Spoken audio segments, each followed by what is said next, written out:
Kedren? Yeah. Dylan? Yeah. Okay. Tell me what you think of this McKinsey article. It just came out, and it was written by this collaborative team. They are part of McKinsey's People and Organizational Performance practice. And so this is what they said. I thought this was really fascinating. A team made up of superstars does not inherently make a great team. In fact, it may lead to worse performance.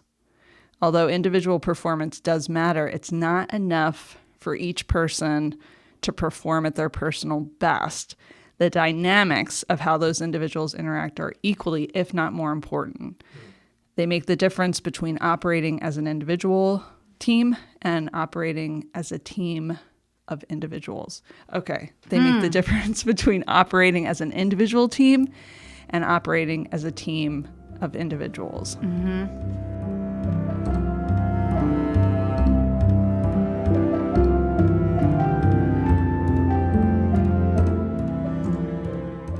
Welcome to The Behaviorist with Work Wisdom, where we help you adopt high-performance mindsets, behaviors, communication, and culture. I'm your host, Sarah Colantonio.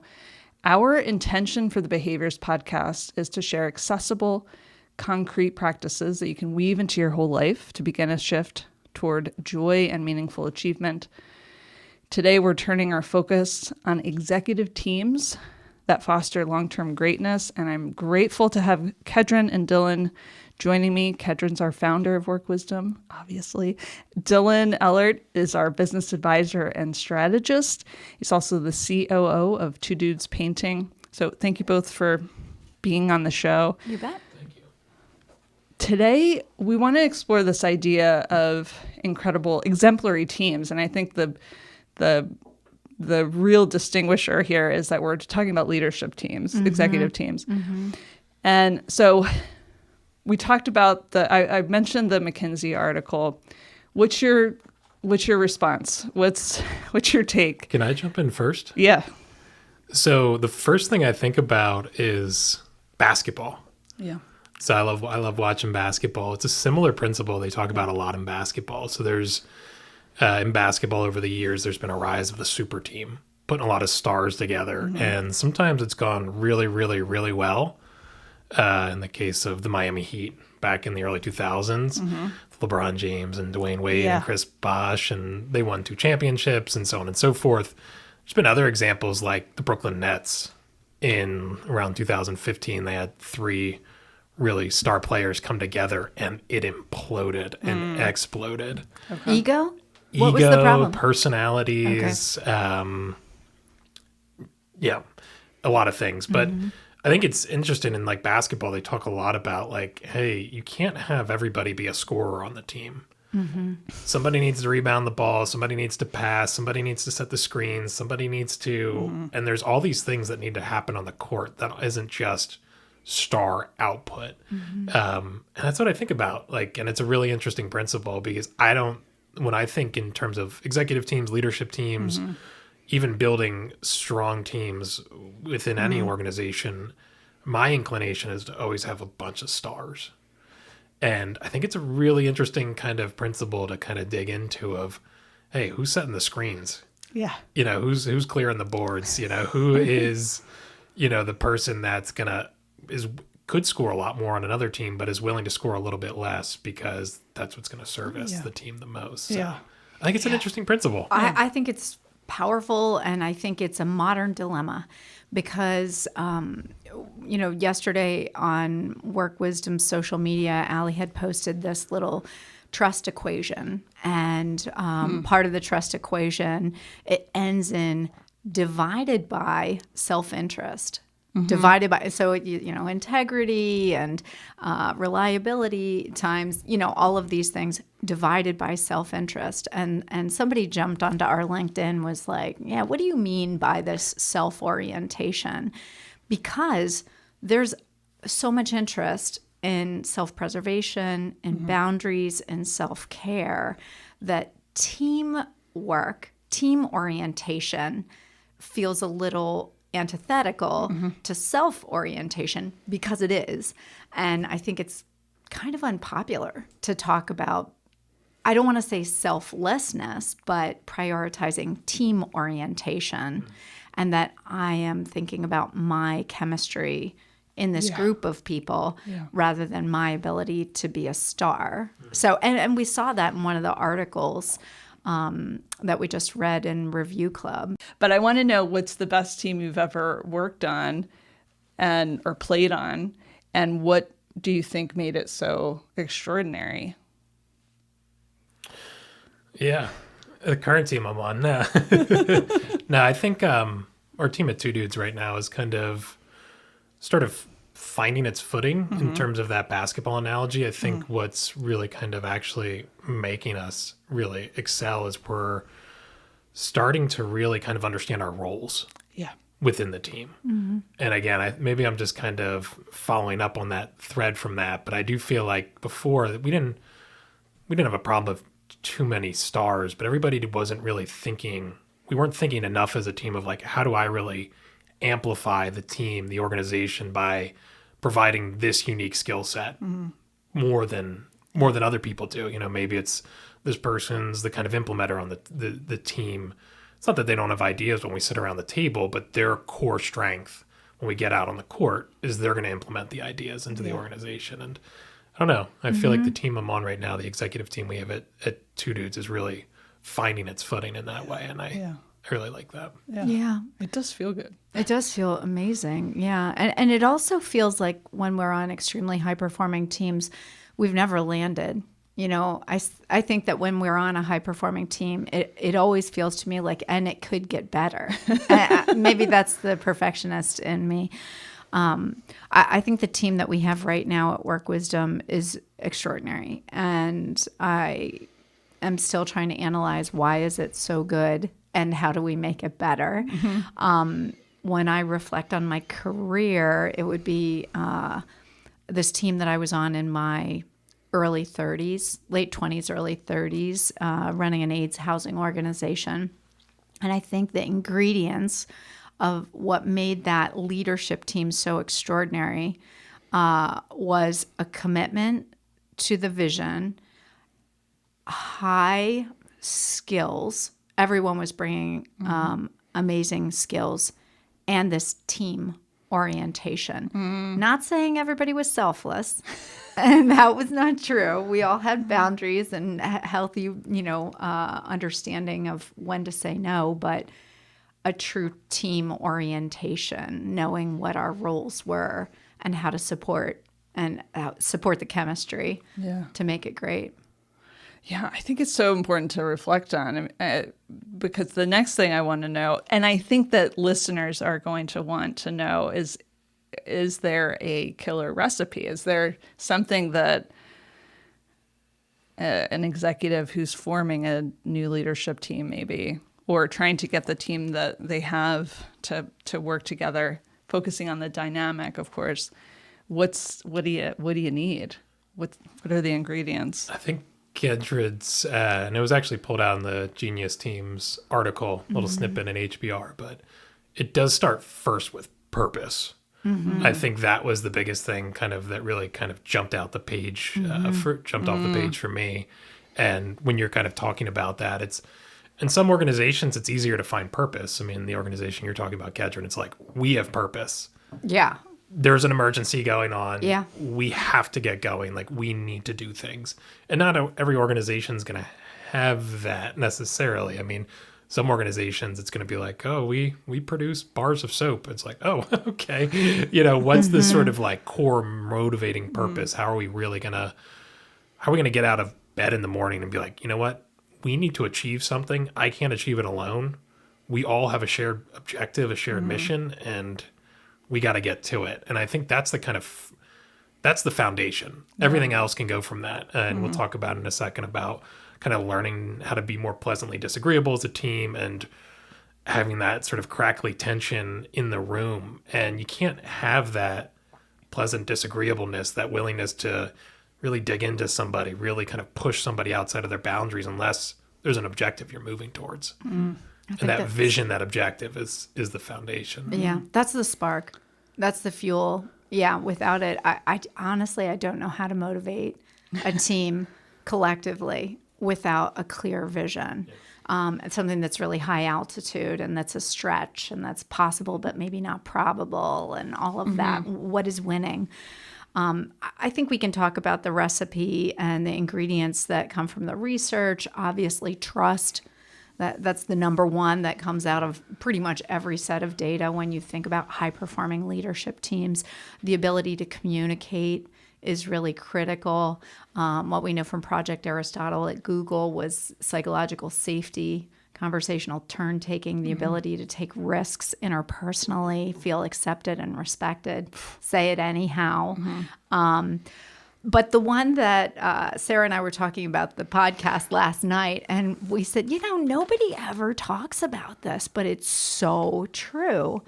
Enthusiasm. Oh, I love it. Yeah, enthusiasm is such a critical part of the recipe.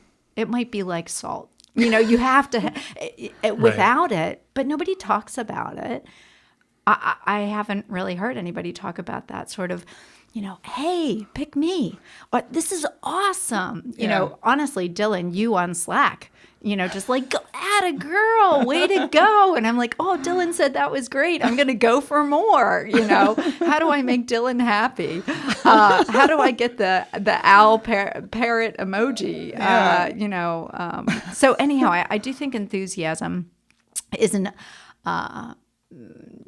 underrated element of the recipe. What do you think about enthusiasm? I totally love it. And it keeps coming back to, again, I'm staying with the sports analogy metaphor. I think it works well. It's like so easy in sports because it's like, we need to win the championship this year. And I know you guys might, but if you're a sports person, that's kind of, it's simple. Yeah. There's a clear goal. What winning means is clear. And in business and other kind of places, like sometimes it's not clear.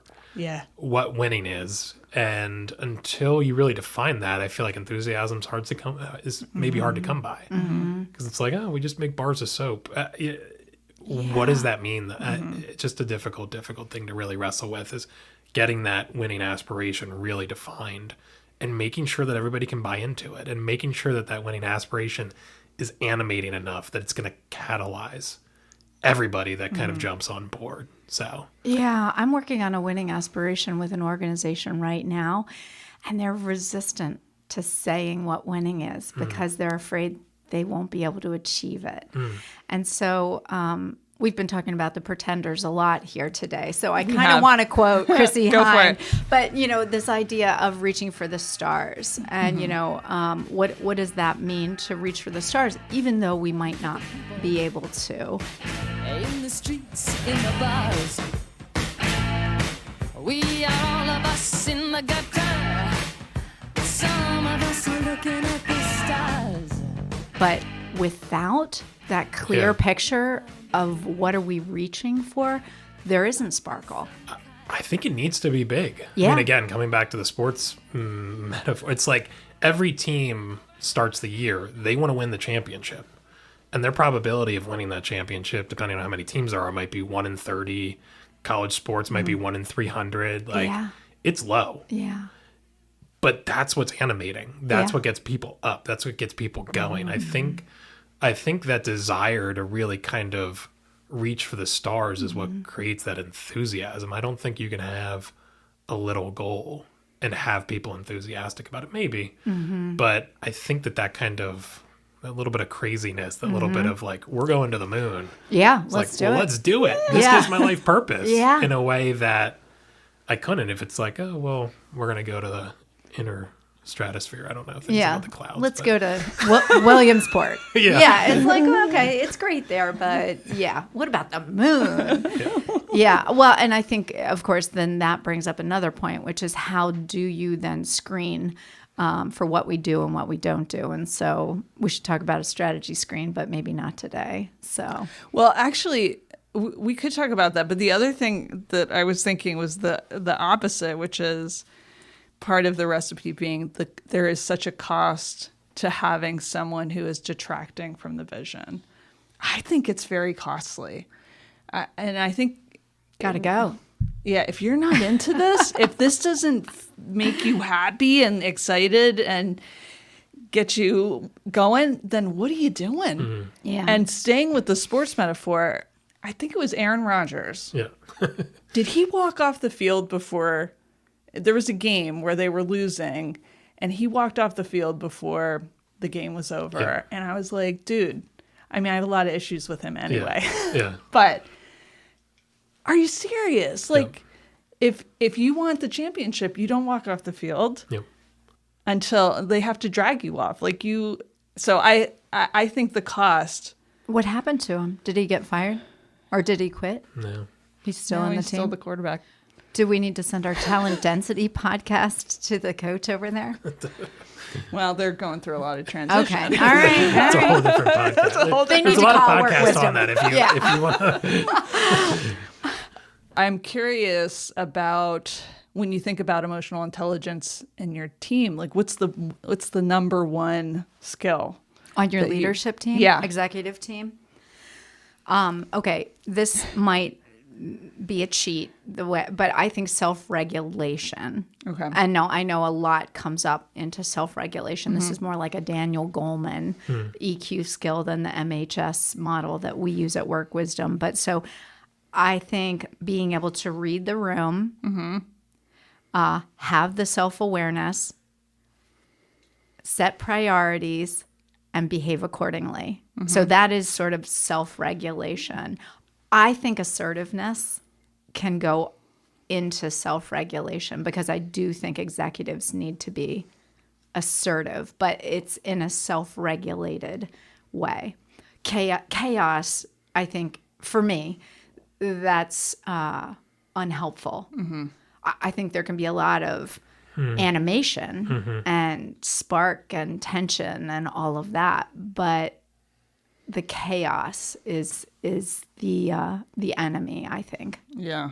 That's for me when I think of an executive team.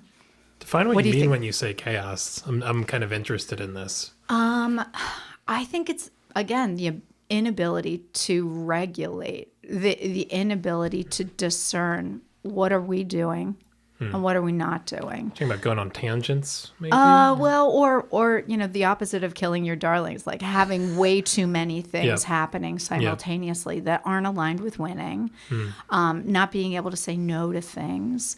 I think that's a big part of chaos is saying yes to everything. It's the splashing around and making Yep. the water wetter. It's like, blah, that makes everybody lose it. And then it's hard to have trust. So when I think about, and I could be convinced otherwise, but when I think about EQ and executive leaders, I think they need to be able to know where are we going and what is winning and what's my role, and then how do I regulate, read the room and then regulate so that we are moving the ball down the court. That was my contribution to the sports metaphors today. Yeah, pretty darn ball good. down the court. I don't know what shape the ball is, but yeah. I want to say that I think because I know the two of you are both so action oriented. Yeah. And I am not. And so to me, self-regulation feels pretty easy. So I might be not elevating it in the same way because I agree with absolutely everything you're saying. And I'm like, and you need people to push and move and encourage and like get things done. I mean, I have like a stack of emails that are so important for me to do today, and I'm like dreading it, and I just need to do it. Both of you would just do it. Like you wouldn't even have the thoughts of, I have to do this thing, right? So to me, I think what you're saying is important, but I'm also thinking I need doers. I need to be a doer. And so it seems like there must be some continuum, some balance. Well, yeah. So wait, I don't know the terms. No, you go ahead. Yeah, Go ahead. yeah. Can I? Yeah. So I just had this great conversation with a client the other day about all leadership is paradox. That's what she said to Yes. me. And so, we love those 5 paradoxes of of innovative cultures and high tolerance for failure, no tolerance for Yes. incompetence. And it's like, boom, what does that even really mean? It's living in the paradox. But so I'm hearing you, Sarah, and I'm thinking, okay, self-regulation with an action orientation together. It's a paradox. It's sort of impulse control, but it's sort of impulsivity. And it's like knowing when to be impulsive and when to tap the brakes. So I think we have another paradox of leadership. Yeah. Okay, what are you thinking? Yeah, no, I agree. I think all greatness comes through that fusion and that tension between, I think that's a good way of putting it. When do I stop? When do I start? When do I have to be kind of conservative with my resources? When do I need to push all the chips in? Finding that balance is where you find that greatness. And living on both poles is having both poles there and understanding that neither is right or wrong is really important too. But I think for me, self-actualization is that one. Yeah, that is one. I think it's really important for everybody on the leadership, on any kind of executive team, to be really high in terms of self-actualization. I think really strong executive function starts by striving to be your best self. Yeah. Full stop. Yeah. And if you don't have, everybody on the team isn't kind of in that mode, I don't think you're going to get peak performance out of everybody in the way that you need to.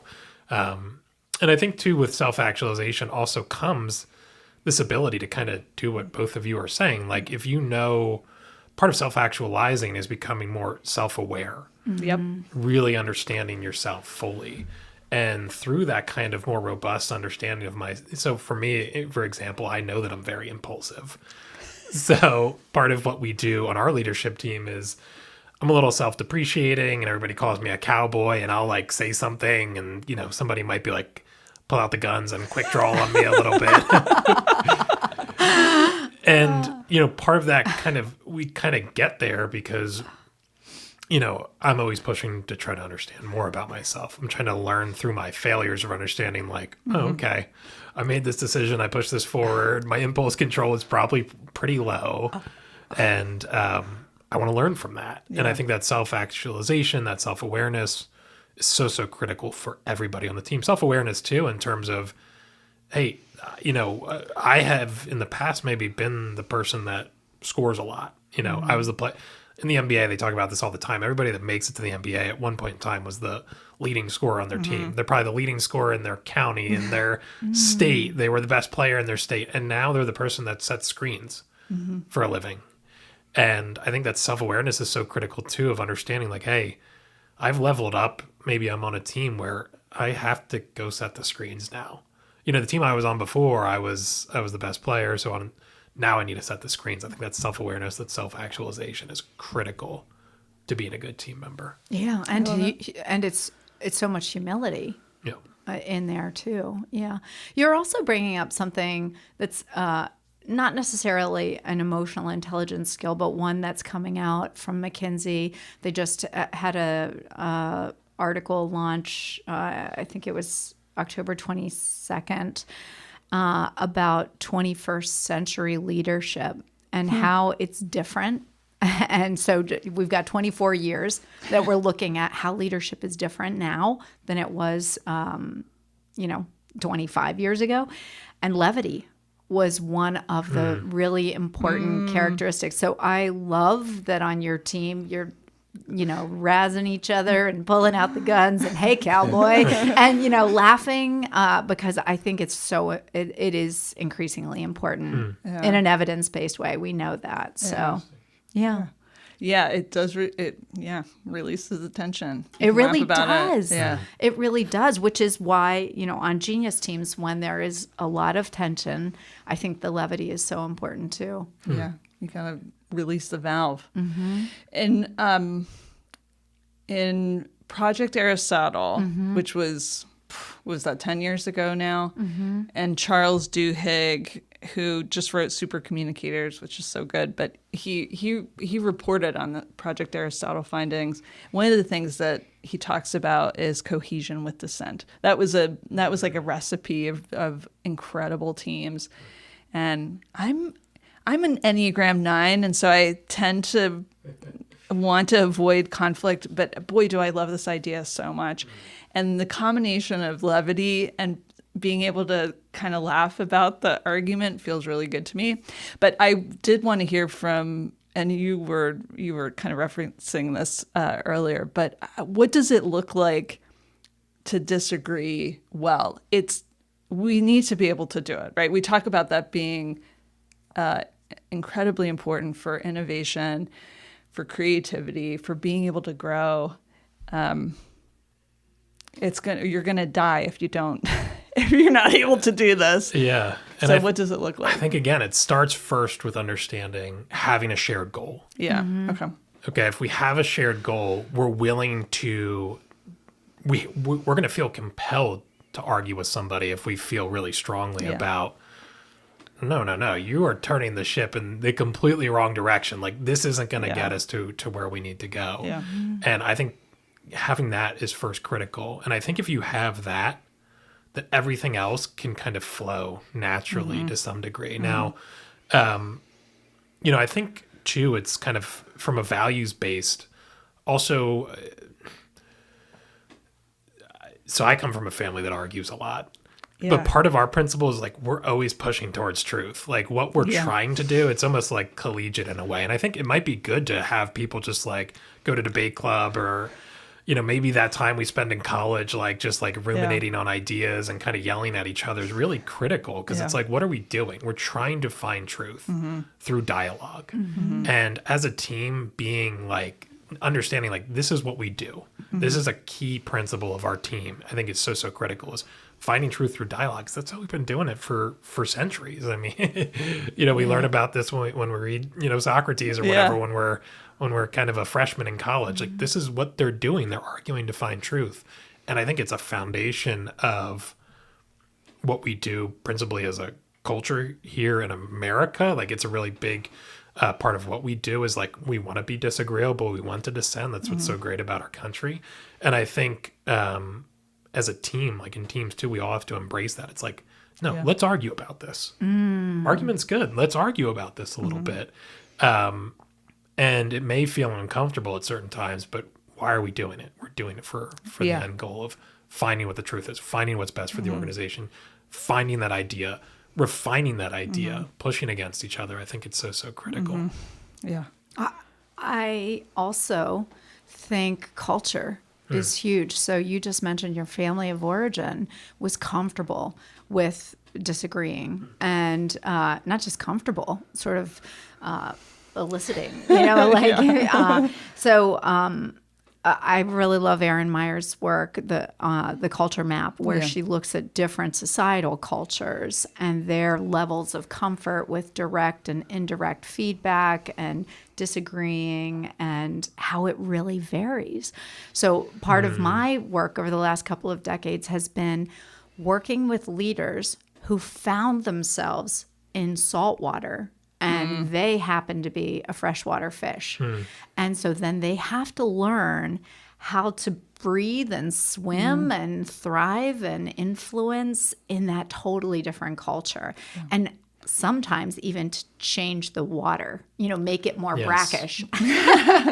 So I think I love everything that Dylan just said. And I think there's reality, which is, again, reading the room. What kind of culture am I in? And then how do I show up in a way where I might be modulating how I am naturally to have as much influence towards the big goal as possible. So I don't know. What do you think, Sarah? Well, I think that we talk so much about shaping a culture, and I think and we're going to talk about authentic communication practices, but I think a way to shape a culture, if you want cohesion with dissent, is presenting that communication norm. It's really good to argue. So let's argue about this. It reminds me of the Pixar brain trust. Like, if you don't come into this conversation with a critique, then you can go. You need to find something wrong with this. And so again, I think I'm projecting because I'm thinking about the things that are challenging for me personally. But if you set the norm that this is what we're looking for, then it makes it more likely to come true, I think. And so there is some modulating, but there's also like, we're going to establish that the part of this meeting is, let's pick this apart a little bit.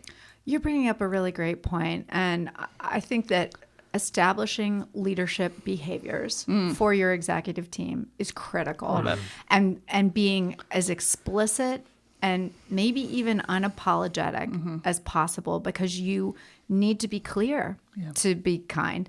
And the other thing that Dylan challenged us to do a few months ago was write our own sort of Patagonia-inspired statement, which is what doesn't work here. Yeah. And so it's repelling the wrong people. It's very hard for a founder to write something that is repulsive. Like you don't want to work here. But that was illuminating for me. So thank you for challenging us to do that practice. But so I think that weaving that into how we want to disagree on this executive team is critical. Honestly, I think the article that we just read in Review Club last month about dysfunctional executive teams was so good. And it didn't blow anybody's mind, but I think the metaphor was great. Okay, we've got Shark Tanks where everyone's self-interested and they're very comfortable disagreeing just for the sake of getting airtime, I think.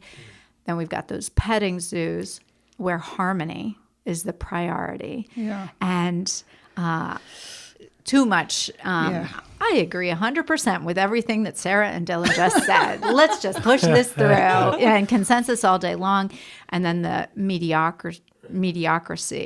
And so, that's where folks who don't really have the capability to do their work. So I don't think we want to be Shark Tanks. We don't want to be petting zoos. But I think just having that language that we can say, okay, how do we want to be? We want a little shark, but we want a little petting. We want to pet the shark. Yeah.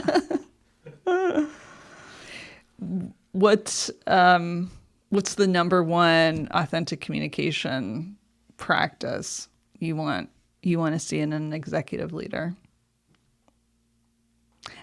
So I should preface this by saying Kedren and I wrote this book. It's like a compilation of these 20 tools across different areas of study that we think is really important. So I was kind of thinking about out of those 20, but I also am not requiring that you answer in that way. Yeah. Which, communication's foundational for how we work together. Like, what do you need? I think I think they're all important.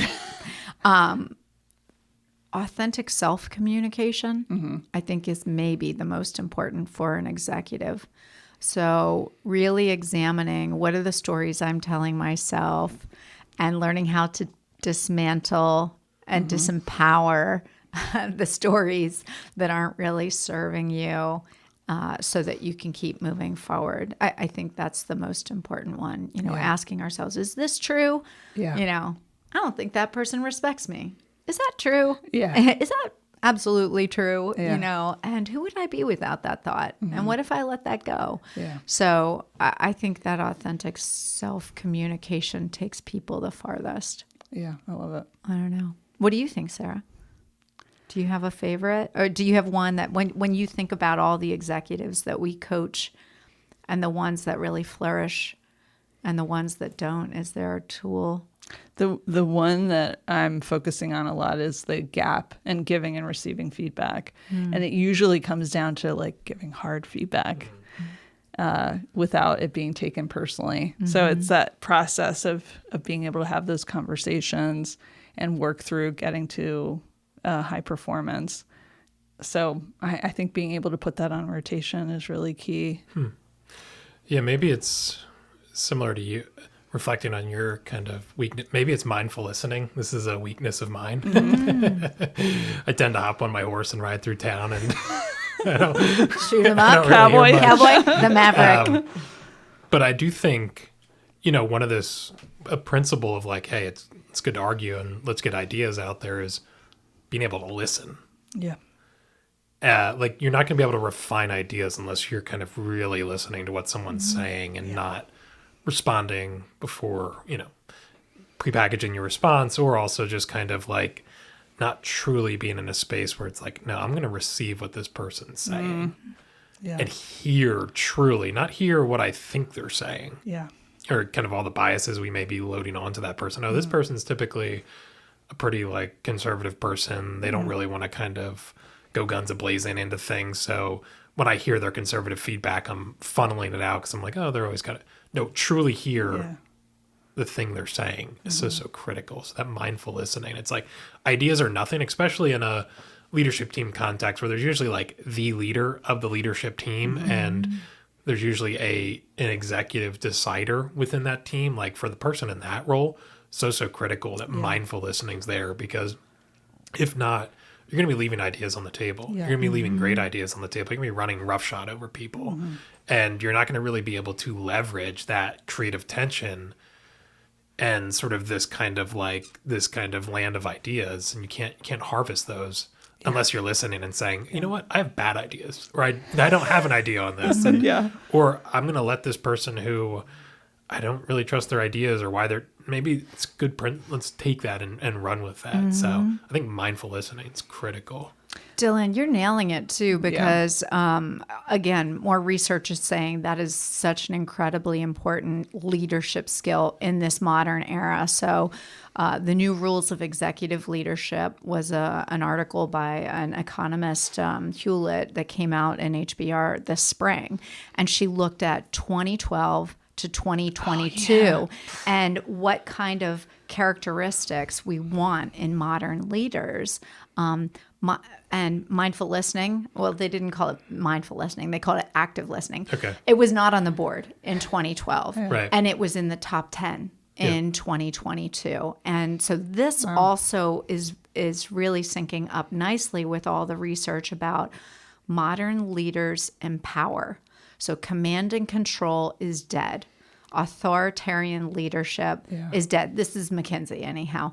And so the modern leader essentially crowdsources ideas from their executive team. Yep. What do you think? What do you think? What do you think? I value you. I value you. And you can only get to that if you're actively, mindfully listening and then synthesizing it through, okay, what's happening in the external environment? What's happening in the marketplace? What's happening? Where's the energy on our team?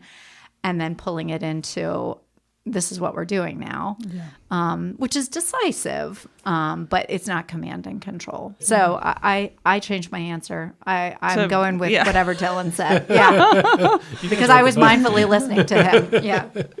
Yeah, I was thinking, I almost want to change my answer too, because I was thinking about the ability to collaborate and influence well, and really being able to read the strengths of the team and like put them into action, which I think is part of emotional intelligence. It's like being the conductor. Yeah. You're able to pull out those things. And the big thing, and I'm seeing this across some of the leaders that I'm coaching with, they can see it so well. They're like, that person can do this. And they communicate it to them, connected to that higher vision, and it works so incredibly well. So yeah, I love it. You know what else? Mindful listening. I have really doubled down on that. My answer is wrong. But what else mindful listening does is it brings out the enthusiasm, the sparkle that we talked about a while ago.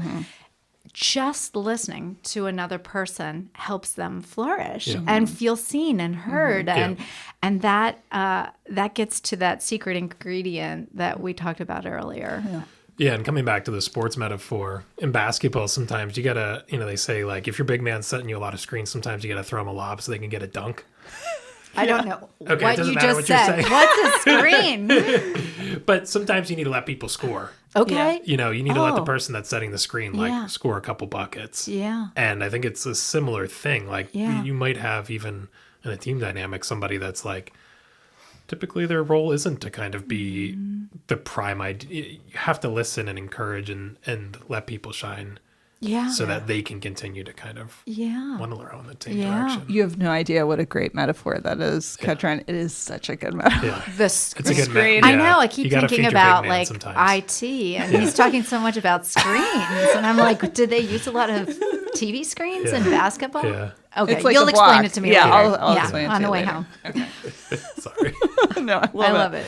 I'm so grateful to both of you for being part of this movement of helping others in the workplace to enhance their individual and collective team performance.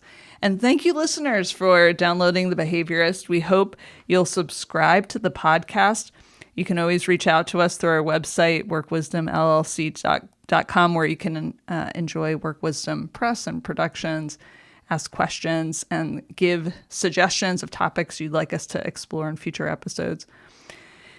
So I don't have a quote like I'm supposed to have a quote, but Kedren, I want to throw it over to you. What's the biggest takeaway for this conversation that we had today? You had a really good quote from earlier that I want to ask you about. Well, I think what I'm sitting here thinking a lot about is tension, and how do we get comfortable with holding the tension on executive teams, and being comfortable in the tension, repairing relationships when we've stretched them too far. And I really loved the Genius Teams article by Marete Wendelsborg, and she talked a little bit about tension is neither tepid nor toxic on executive teams. So I keep thinking about, okay, how can we be neither tepid nor toxic in how we embrace tension? It's the balance.